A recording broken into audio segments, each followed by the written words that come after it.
अंतर्मनाचा वेध घेणारे news channel star city one.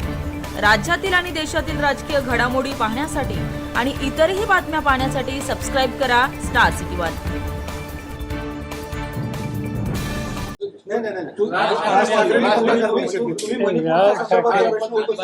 ठाकरेंनी 2-3दा माझं नाव का घेतलं मला कळलेलं नाही, कारण मी या रस्त्याने कधी जात नाही.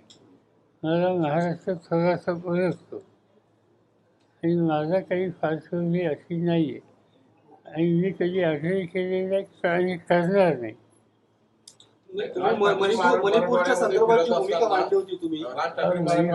भूमिका ही तो प्रश्न वेगळा होता.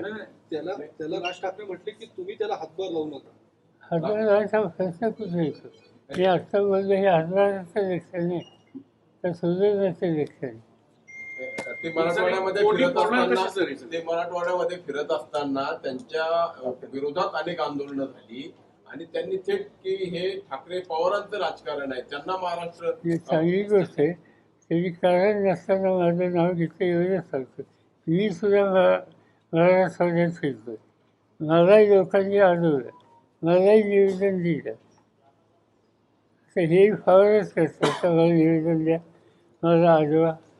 सर हे जे आंदोलक आले होते त्यांच्यावरही आक्षेप आहेत की ते फडणवीस किंवा भाजप सरकारच्या वतीनं फक्त विरोधी पक्ष नेत्यांच्या घरासमोर आंदोलन करतात. तुम्ही असाल उद्धव ठाकरे असेल?